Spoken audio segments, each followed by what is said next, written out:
Hey guys, hello everyone. This is CA Sachin Jain from Jodhpur, and today we'll discuss on a very important concept, on a very important aspect. Yes, sir. This is a very important issue for all of us.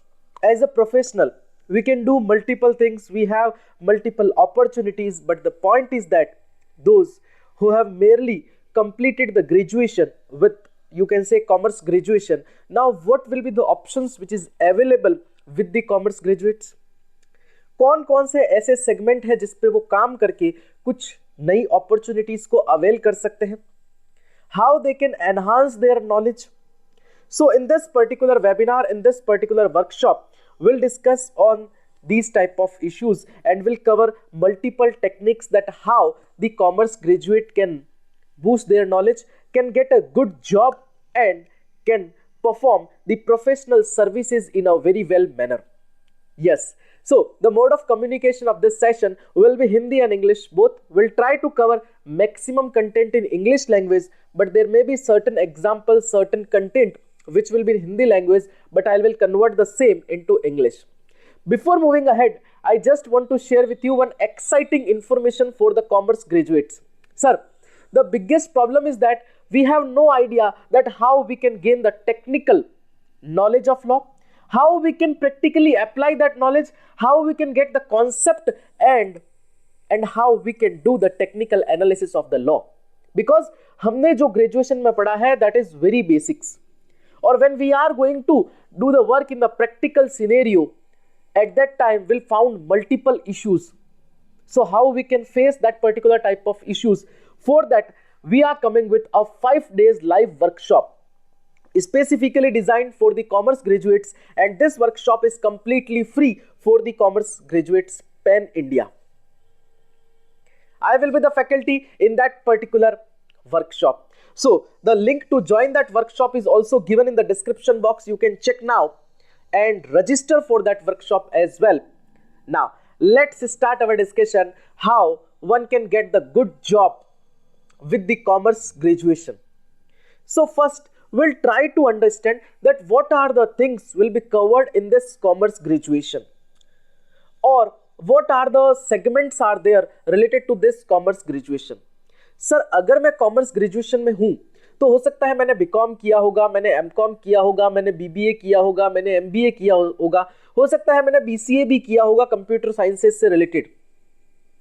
तो उस case में मैंने कहीं ना कहीं पे accounting पढ़ा है, कहीं ना कहीं पे मैंने टैक्सेशन का नॉलेज लिया है, कहीं ना कहीं पे मैंने वहां पर जो है मैनेजमेंट स्किल्स को सीखा है, और कहीं ना कहीं पर मैंने कुछ फाइनेंशियल बैकग्राउंड को भी स्ट्रॉन्ग किया है. But the point is that the content which is covered in the BCom or the commerce graduation is a very lower level. We can say subject हमने सारे के सारे इनकॉर्पोरेट कर दिए, लेकिन दिक्कत यह है उसके एडवांस और प्रैक्टिकल इंप्लीकेशन पे कभी बात ही नहीं की. Whenever we are going for a job with the commerce graduation, counterparty or our employer is saying that merely commerce graduation, क्या आप प्रैक्टिकली इसको इंप्लीमेंट कर पाएंगे? मतलब मैंने 3 साल दे दिए, 3 इयर्स की स्टडी के बाद भी मुझे ये पूछा जा रहा है कि क्या आप प्रैक्टिकली ये कर पाएंगे, क्या ये डिग्री सफिशिएंट है? यहां मैं उस डिग्री के ऊपर कोई क्वेश्चन रेज नहीं कर रहा हूं, बट बात यह है कि हमने हमारी प्रैक्टिकल एबिलिटीज को कहां डेवलप किया. हम उस केवल एग्जाम को पास करने के लिए केवल उस बुक को, उस 10 क्वेश्चंस को, उन क्वेश्चंस को रीड करने के चक्कर में रह गए. हमने हमारी प्रैक्टिकल एबिलिटीज को डेवलप ही नहीं किया. That is what is the biggest issue. हमको प्रैक्टिकल एक्सपोजर मिला नहीं, मेरे को लॉ को समझने का मौका मिला नहीं, मेरे को अकाउंटिंग एंट्रीज का टेक्निकल एनालिसिस करने का मौका मिला नहीं, मुझे अकाउंटिंग एंट्रीज का फाइनेंशियल स्टेटमेंट पे क्या इफेक्ट होगा यह समझने का मौका नहीं मिला. मैंने मेरे लिए सीख लिया प्रॉफिट एंड लॉस अकाउंट कैसे बनेगा, बैलेंस शीट कैसे मिलेगी, just to clear my examination. और वही अगर मैं किसी प्रोफेशनल डिग्री की बात करूं तो वहां पर मुझे उसका प्रैक्टिकल एप्लीकेशन पता चलता है, मुझे वहां पर कुछ ट्रेनिंग्स करने का मौका मिलता है, मुझे वहां पर लॉ को एनालिटिकल वे के अंदर समझने का मौका मिलता है. तो ये बहुत बड़ा डिफरेंस है. बाकी अगर आप कोर्स कंटेंट चेक करेंगे तो आप पाएंगे कि 70 to 80% कोर्स कंटेंट बराबर है. Just the difference is related to the practical implication. Just the difference is related to the expertise in the subject matter. और उसकी वजह से ही सब कुछ गड़बड़ हो जाती है. So we are coming with on this particular specific subject, the reason being कि हम जो कॉमर्स ग्रेजुएट्स हैं उनको एक गाइड कर सके, उनको एक वे बता सके कि किस तरह से वो उनके नॉलेज को डेवलप कर सकते हैं, किस तरह से वो एक अच्छी जॉब को गेट कर सकते हैं, किस तरह से जब वो इंटरव्यू के लिए जाएं तो उनके पास में कुछ एडिशनल एबिलिटीज साथ में हो जो वो शो ऑफ कर सके और उससे वो एक अच्छी जॉब को यहां पर पा सके. सर, सबसे पहले मैं बात करूं कि कॉमर्स ग्रेजुएशन करने के बाद मेरे पास कौन कौन से ऐसे एरियाज हैं जहां पर मैं काम कर सकता हूं. What are the specific segment in which I can initiate my practice or I can initiate the job? क्योंकि मुझे ये तो पता होना चाहिए ना कि ये एरियाज मेरे पास में है. Then we'll discuss that कैसे हम उन एरियाज में एंटर हो सकते हैं, किस तरह से हम अपने नॉलेज के लेवल को उन एरियाज के अकॉर्डिंग बना सकते हैं, और उसके बाद में हम बात करेंगे कौन कौन सी एडिशनल चीजें हैं जो हमें अपने ध्यान में रखनी चाहिए और क्या एडिशनल चीजें हैं जो हम कर सकते हैं. I suppose you all are enjoying this session while watching this video, while watching this specific webinar. अगर आप enjoy कर रहे हैं, आपको चीजें समझ आ रही है, आपको लग रहा है that this webinar will be helpful for me, then comment box के अंदर please yes comment करके, enjoying comment करके जो है हमें बता दें, ताकि आगे भी आने वाले टाइम में हम कुछ ऐसी वेबिनार्स, कुछ ऐसे सब्जेक्ट को सेलेक्ट करते रहें. Now sir, what are the segments which is available. हो सकता है after completion of the graduation I may go for the accountancy, that means I am going to do the accounting of the clients. I may go for the litigation related to things. अगर मुझे यहाँ पर law का analytical knowledge आ गया तो मैं litigation के लिए जा सकता हूँ. आई मे गो फॉर एडवाइजरी. अगर मेरे पास में कोई एक्सपर्टीज नॉलेज है तो मैं एडवाइजरी कर सकता हूँ, एडवाइजरी का काम कर सकता हूँ. आई may go for the taxation. मैं किसी के रिटर्न प्रिपेयर कर सकता हूँ, रिटर्न फाइल कर सकता हूँ. Although this work is completely for the professionals, but if you will get the professional expertise, then you can easily do that work as well. Now point is that after commerce graduation, जो maximum work है जिस पे जो graduate है वो काम करता है वो है अकाउंटिंग. हम लोग कभी टैक्सेशन एस्पेक्ट पे, हम लोग कभी एडवाइजरी एस्पेक्ट पे, हम लोग कभी लिटिगेशन एस्पेक्ट पे जा ही नहीं सकते और जा ही नहीं हो रहे होते हैं. उसके पीछे का सबसे बड़ा रीजन है हमको केवल आइडिया ही उसी लेवल का है, हमने कभी उससे आगे सीखने की कोशिश ही नहीं की. क्या एडवाइजरी केवल एक चार्टर्ड अकाउंटेंट या फिर प्रोफेशनल का काम है? अगर मेरे पास में प्रोफेशनल एक्सपर्टीज आ जाती है तो मैं भी उस काम को बहुत इजीली कर सकता हूं. और कई बार जब हम लोग अकाउंटिंग भी करते हैं ना, as a commerce graduate, market में एक परसेप्शन है commerce graduate is equal to accountant और अकाउंटेंट एग्जीक्यूटिव.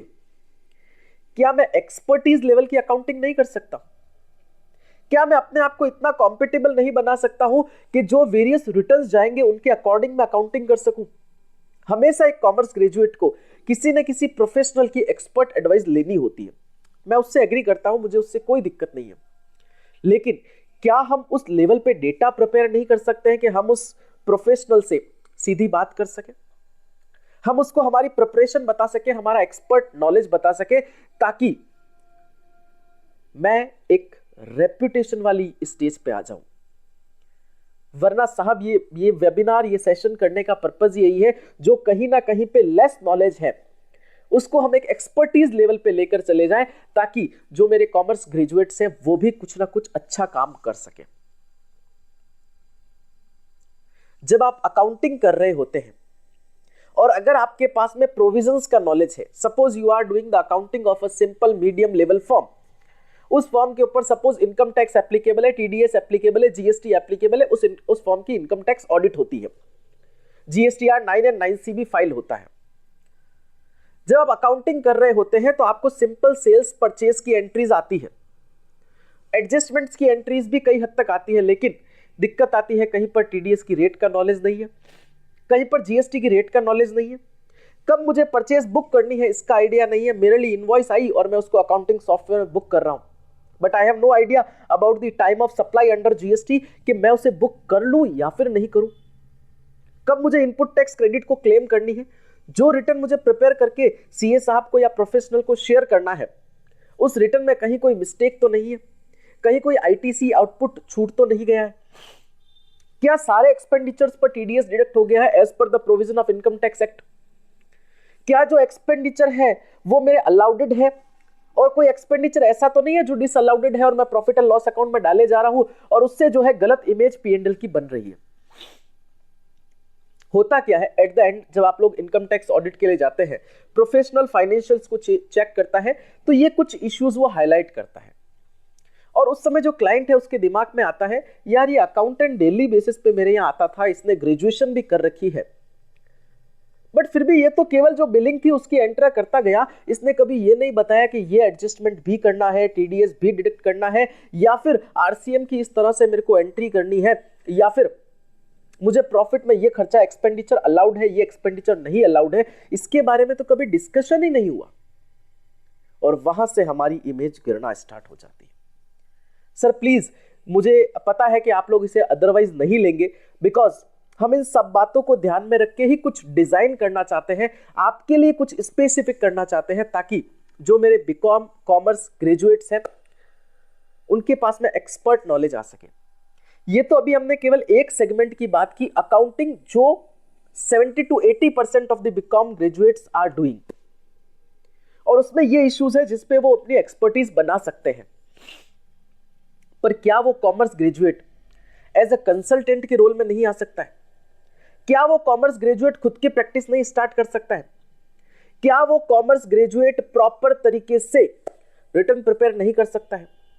क्या वो कॉमर्स ग्रेजुएट कभी कोई नोटिस आता है, कभी कोई लिटिगेशन होता है तो उसका रिप्लाई ड्राफ्ट नहीं कर सकता है? उसके लिए तो किसी प्रोफेशनल डिग्री की रिक्वायरमेंट नहीं है, उसके लिए एक्सपर्टीज की रिक्वायरमेंट है। There is a requirement of expertise for doing these type of things. There is no requirement of any professional degree.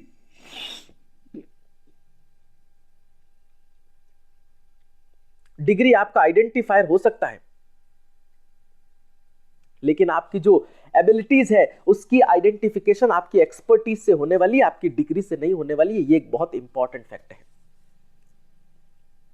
अगर हम सिर्फ ये सोचते रहेंगे कि commerce graduate is equal to accountant, तो कभी हम उस लेवल पे काम नहीं कर पाएंगे।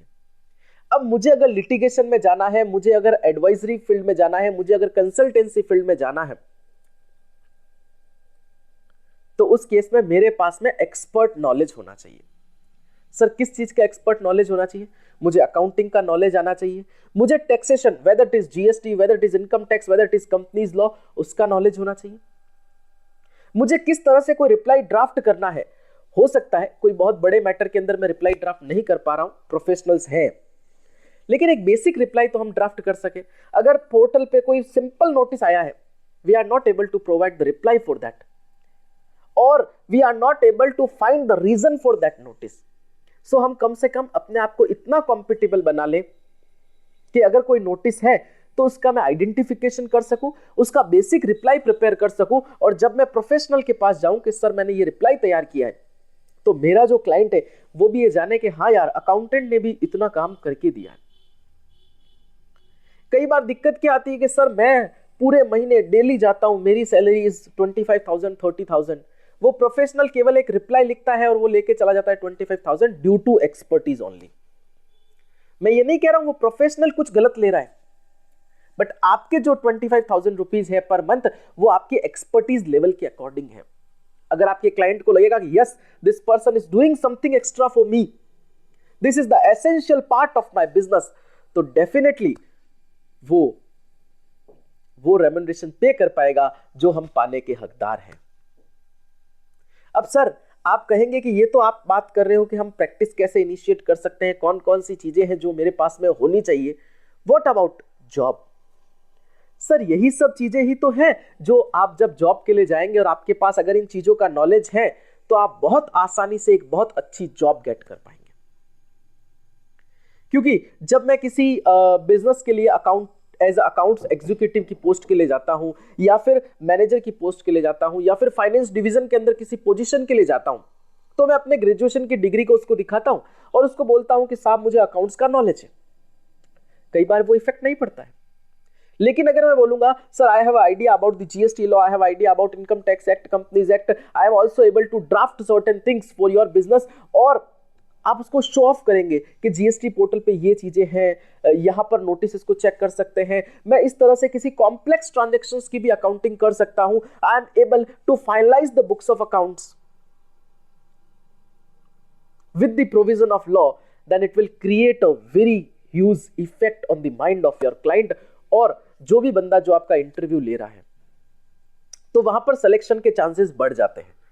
वरना हम लोग केवल उसी बेसिस पे रहते हैं कि यार कहीं पे एक अकाउंट्स की जॉब मिल जाए, मैं वहां पे अकाउंटिंग कर लूंगा, मेरा काम हो जाएगा।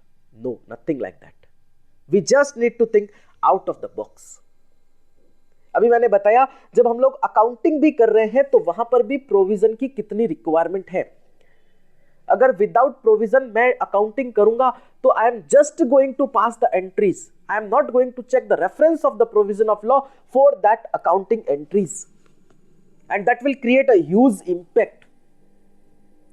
कहीं पर टीडीएस डिडक्ट नहीं होगा, कहीं पर आरसीएम पे नहीं होगा, कहीं पर रेट ऑफ जीएसटी गलत एप्लीकेबल हो जाएगी, कहीं पर वैल्यू गलत डिटरमाइन हो जाएगी, कहीं पर टाइम गलत डिटरमाइन हो जाएगा, कहीं पर प्लेस ऑफ सप्लाई गलत डिटरमाइन हो जाएगी, and due to that there may be chances of multiple litigations in future, और वहां से हमारी इमेज डाउन होना स्टार्ट हो जाती है। सर बातें थोड़ी कड़वी है, लेकिन मैं सिर्फ और सिर्फ आपका बेनिफिट चाहता हूं, इसलिए ऐसी बातें कर रहा हूं कि किस तरह से हम अपने नॉलेज को एक एक्सपर्ट लेवल पे लेके जा सके, ताकि जब भी मैं किसी जॉब के लिए जाऊं, जब भी मैं किसी कंसल्टेंसी के लिए जाऊं, तो I will be in a situation I can present myself with my expertise, not merely based on the degree. That is what is the thing we need to keep in our mind. चाहे मैं accounting कर रहा हूं, चाहे मैं किसी job के लिए जा रहा हूं, चाहे मैं कंसल्टेंसी का बिजनेस कर रहा हूं, first requirement is that I should have the complete idea of the provision of law.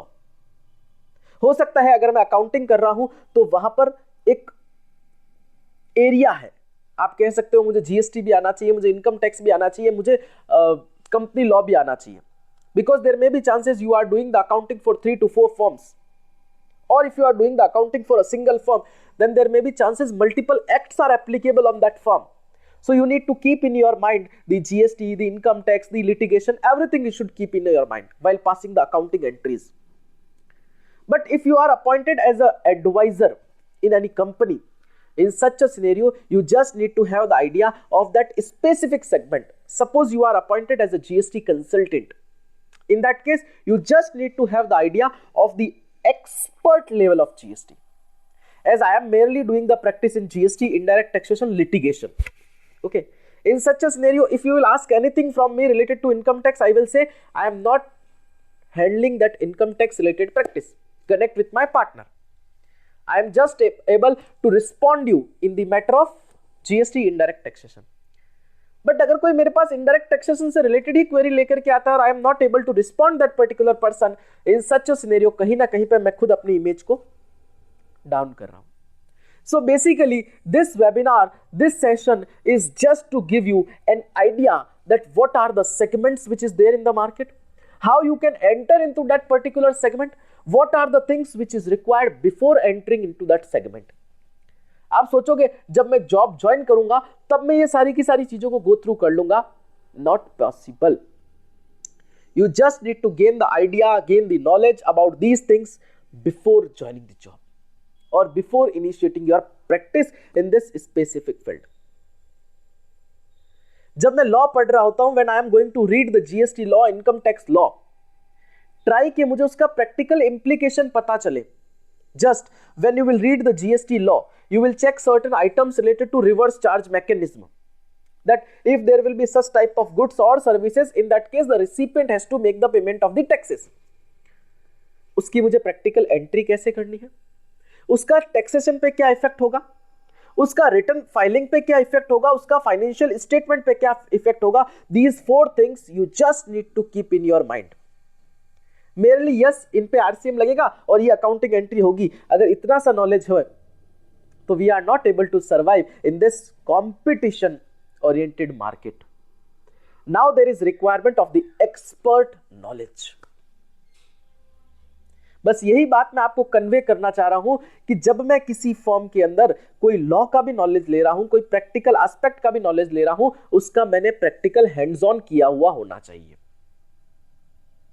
जब मैं किसी कॉन्सेप्ट को समझ रहा होता हूं, चाहे मैं इनकम टैक्स के किसी कॉन्सेप्ट को समझ रहा हूं, जस्ट फॉर एग्जांपल कोई एक्सपेंडिचर जो कि डिसअलाउडेड है, तो मुझे एंट्री तो पता है कि मुझे इसकी एंट्री कैसे पास करनी है, but I just need to have the idea that what will be the effect of that adjustment on my financial statement, on my taxation implication, so that I can also guide to my client. वो professional जो audit करेगा, वो professional जो return file करेगा, वो daily basis पे client का place visit नहीं करता है, but you are visiting the place of the client on regular basis, on daily basis, and if you will suggest your client that the input tax credit on this specific expenditure is not allowed, so will pass the entry accordingly, and this will be the effect of that entry on the financial statement. In such a scenario, your client will also highly impressed from your working. कई बार sir बात क्या होती है, एक कोई specific matter होता है, just for an example, एक कोई स्पेसिफिक मैटर होता है, उस मैटर पे सपोज 2 से 3 एडवोकेट्स या फिर प्रोफेशनल्स जो है लिटिगेशन कर रहे हो, एक प्रोफेशनल्स उस केस को जीत जाता है, 2 प्रोफेशनल्स उस केस को हार जाते हैं, दोनों ने ग्राउंड सेम रखे, तीनों ने ग्राउंड सेम रखे, what will be the reason? Can you please identify the reason? The biggest reason is that वहां पर कहीं ना कहीं पे प्रेजेंटेशन में डिफरेंस है। नाउ आपको समझ आएगा कि प्रेजेंटेशन एक बहुत बड़ा रोल प्ले करती है, और जब आप अपने क्लाइंट को कोई एडवाइजरी दे रहे हो, जब आप अपने क्लाइंट के लिए कोई अकाउंटिंग कर रहे हो और आपने उसको कुछ एक्स्ट्रा ऑर्डिनरी प्रेजेंट कर दिया, एक्स्ट्रा ऑर्डिनरी एडवाइस दे दी with reference to the provision of law, it will create a huge impression, और कहीं ना कहीं पे वो आपको अपर साइड लेकर के जाने वाला है। इस वेबिनार में हम 2 चार्ट पर बात कर रहे हैं, एक डाउन साइड, एक अपर साइड। किस किस वजह से हमारी इमेज डाउन होती है वो हमने ऑलरेडी डिस्कस कर लिया है। Now will also cover certain points that how we can frame our image. और सर हम खुद ही तो ब्रांड एम्बेसडर हैं अपनी इमेज के, दूसरा कोई आकर के मार्केटिंग प्रमोशन नहीं करने वाला है। आप चाहे जितने ऐड चला दो फेसबुक पे, गूगल पे, इंस्टाग्राम पे, जब तक आप में वो क्वालिटी नहीं होगी तब तक मजा नहीं आएगा। That is what is the point I just want to convey with you. So, whenever you are going for a job, whenever you are doing the job, or you are doing your practices in the field of GST or income tax, practical hands-on with reference to provision of law होना बहुत जरूरी है। If you merely have the idea of practical aspect, you will not survive. Or if you have merely idea of provision of law, then also you will not be able to survive in this competition oriented market. Both the things are simultaneously required. आपको अपनी presentation skills पे काम करना पड़ेगा, network आपको अपना boost करना पड़ेगा। We have social media, definitely you can prepare certain reels for your work. You can also share certain knowledge which is there in your mind. You can also present certain concepts in write up as well. So उससे आपकी networking boost होगी कि ये एक कोई बंदा है जो ये काम कर रहा है, और ये मेरली इस ग्रेजुएशन की डिग्री के बेसिस पे ये काम कर रहा है, और इसके जो राइटअप्स है, इसके जो रील्स है, इसके जो कंटेंट है, उससे ये लग रहा है कि यस इस बंदे के पास में नॉलेज है। जैसे कि जस्ट फॉर एन एग्जांपल, जब आप इस वेबिनार को वॉच कर रहे हैं और at the end of webinar techniques होने के बाद, कंप्लीट कंटेंट होने के बाद आपको ऐसा लगेगा कि हाँ यार सचिन ने जो बताया कहीं ना कहीं पे उसमें कुछ ना कुछ तो इंपॉर्टेंस थी। तो जब ये बंदा 30 से 35 मिनट के अंदर कुछ अच्छा कंटेंट हमको डिलीवर कर सकता है, ये मेरा अजम्पशन है, बाकी आपका जो भी ऑब्जर्वेशन अजम्पशन हो कमेंट बॉक्स में आप मेंशन कर सकते हैं।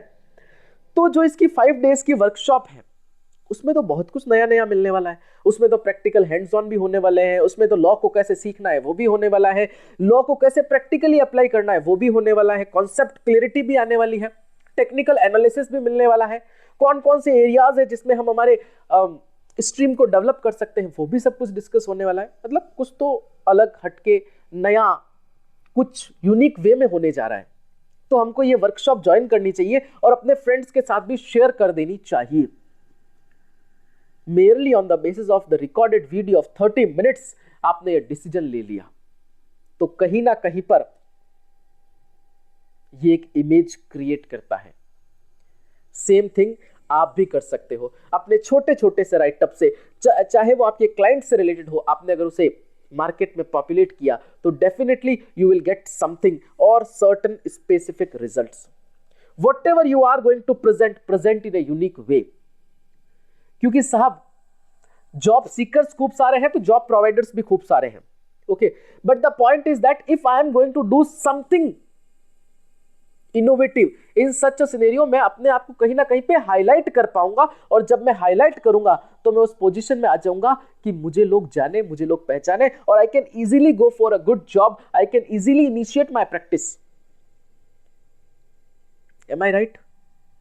क्योंकि अगर कुछ भी नॉर्मल होता है मार्केट में तो इतना मजा नहीं आता है, लेकिन अगर कुछ हटके किया जाए, जैसे कि just for an example, GST की ट्रेनिंग्स कई सारे लोग दे रहे थे, हमने एक इनोवेशन किया कि पूरे जीएसटी लॉ को मेमोरी टेक्निक्स में कन्वर्ट कर दिया, now we are famous in the market. ये एडवर्टीजमेंट नहीं है, मैं आपको प्रैक्टिकल एग्जांपल शेयर कर रहा हूं। सेम बेसिस पे जब आप अकाउंटिंग कर रहे हैं, आपने अपने क्लाइंट को बोल दिया हर मंथली मैं आपको आपका प्रॉफिट एंड लॉस अकाउंट की पिक्चर बना करके दे दूंगा, कुछ यूनिक, कुछ इनोवेटिव। हर महीने मैं आपको बता दूंगा ये एक्सपेंडिचर आपका डिसअलाउडेड है, हर महीने मैं आपको एक शीट बना करके दे दूंगा, इतनी आईटीसी आपकी इनएलिजिबल है, इसका इफेक्ट ये होने जा रहा है आपके फाइनेंशियल्स फिगर पर। हर महीने मैं आपका ग्रोथ मॉडल आपको डेवलप करके दे दूंगा एक्सेल में कि आपकी कंपैरेटिवली आपका ग्रोथ मॉडल कैसा चल रहा है, आपके बिजनेस में क्या इनोवेशन की रिक्वायरमेंट है, merely based on that graduation degree, and you are merely accountant but you are providing these additional services to your client। हो सकता है एक बार, दो बार, तीन बार वो आपको इसके लिए कोई एडिशनल रेम्युनरेशन पे नहीं करेगा, but in future definitely you will get the additional remuneration for this thing and you can ask for the remuneration. आप जो भी काम करते हैं, चाहे वो आपका अकाउंटिंग हो, चाहे वो आप कंसल्टेंसी प्रोवाइड कर रहे हो, चाहे आप लिटिगेशन मैटर में डील कर रहे हो, you just need to ready your working papers as well। वो आपके फ्यूचर रेफरेंस में भी काम आएंगे, और जब उन अकाउंट्स का फाइनलाइजेशन हो रहा होता है तब उन वर्किंग पेपर्स के बेसिस पे इजीली डिटर्मिनेशन किया जा सकता है कुछ चीजों का। तो ये अपने आप में एक बहुत बड़ा रोल प्ले करेगा कि आपके पास में आपकी वर्किंग का कंप्लीट बंच है, ये एक एडिशनल इफेक्ट भी होगा। और सबसे बड़ी बात, जब आप किसी फर्दर जॉब के लिए अप्लाई कर रहे होंगे तो ये आपके लिए एक एडिशनल इंप्रूवमेंट रिलेटेड डॉक्यूमेंट्स होगा कि सर मैंने उस इंडस्ट्री में काम किया, देखो मेरे पास सारी की सारी डिटेल मेंटेन है। Although will maintain the complete confidentiality, हम एंटिटी का नाम वहां डिस्क्लोज नहीं करेंगे, लेकिन हम हमारी वर्किंग्स को प्रेजेंट कर सकते हैं, और definitely it will create a very huge impact on that particular person. So ये कुछ तरीके हैं जो हम कर सकते हैं अपनी एग्जिस्टिंग जॉब के अंदर एनहांसमेंट पाने के लिए, एक नई जॉब को अप्लाई करने के लिए, और अपनी खुद की प्रैक्टिसेस को इनिशिएट करने के लिए। ये कुछ चीजें हैं जो हम फॉलो कर सकते हैं। स्ट्रीम खूब सारे हो सकते हैं। अगर मैंने कॉमर्स ग्रेजुएशन किया है तो मेरे पास में अवसर की कोई कमियां नहीं है, मैं खुद की प्रैक्टिस इनिशिएट कर सकता हूं, मैं फाइनेंशियल कंसल्टेंसी में जा सकता हूं, मैं एडवाइजरी में जा सकता हूं, लिटिगेशन में जा सकता हूं, अकाउंटिंग में जा सकता हूं, अकाउंट्स रिव्यूअर बन सकता हूं, सेंट्रलाइज्ड अकाउंटिंग स्टार्ट कर सकता हूं, इंटरनल ऑडिट स्टार्ट कर सकता हूं, अकाउंट्स हेल्थ चेकअप कर सकता हूं। So there are a lot of things on which I can initiate my practice, I can go for the work. Just the point is that I just need to have the expert idea about these things. I just need to gain the knowledge of law. I just need to gain the practical aspect of law. I need to gain the idea of technical, analytical, conceptual knowledge. Degree matter नहीं करेगी जब आपके पास में expert knowledge होगा, ये मेरी guarantee है। और इन्हीं सब ऑब्जेक्ट को कंसीडर करते हुए, ये तो केवल एक आइडिया देने के लिए हमने एक वेबिनार कंडक्ट की है, और ये तो केवल आप कह सकते हो झांकी है, पूरी पिक्चर अभी बाकी है। उन 5 डेज की वर्कशॉप के अंदर हम बात करेंगे कैसे आप कानून को सीख सकते हो, कैसे आप जीएसटी लॉ को सीख सकते हो, किस तरह से आप उसको प्रैक्टिकली कवर कर सकते हो, आप अपने कॉन्सेप्ट को डेवलप कर सकते हो, कौन कौन से एरिया में आप कैसे एंटर हो सकते हो, कैसे आप अपनी इनिशियल और एग्जिस्टिंग प्रैक्टिस को बूस्ट कर सकते हो, किस तरह से आप कोई नई जॉब के लिए जा सकते हो, एग्जिस्टिंग जॉब को इंप्रूव कर सकते हो। और ये तो केवल एक आइडिया देने के लिए वेबिनार थी, उसमें हम बात करेंगे लॉ को सीखने के तरीके, उसको समझने के तरीके, उसको प्रैक्टिकल अप्लाई करने के तरीके। तो वो जो 5 डेज की वर्कशॉप है कंप्लीटली फ्री है और कंप्लीटली यूनिक वे में होने जा रही है। जैसे मैंने बोला था कि हमको जो भी करना है हम इनोवेटिव वे में करेंगे, तो वो वेबिनार कंप्लीटली इनोवेटिव वे में होने जा रही है। I request everyone to register for that webinar, and the webinar will be in English language. Certain things will be covered in English, Hindi language. So we'll give you the examples in English as well. So this will be useful for the Hindi medium, for the English medium, because this will be in English. Okay. So join that particular workshop. The link is given. और इस particular webinar से related आपके पास में कोई भी feedback हो, suggestion हो, और अगर आपको कोई क्वेरी हो तो आप कमेंट बॉक्स में मेंशन कर सकते हैं. Definitely I will respond you for your each and every query. All the best. Thank you.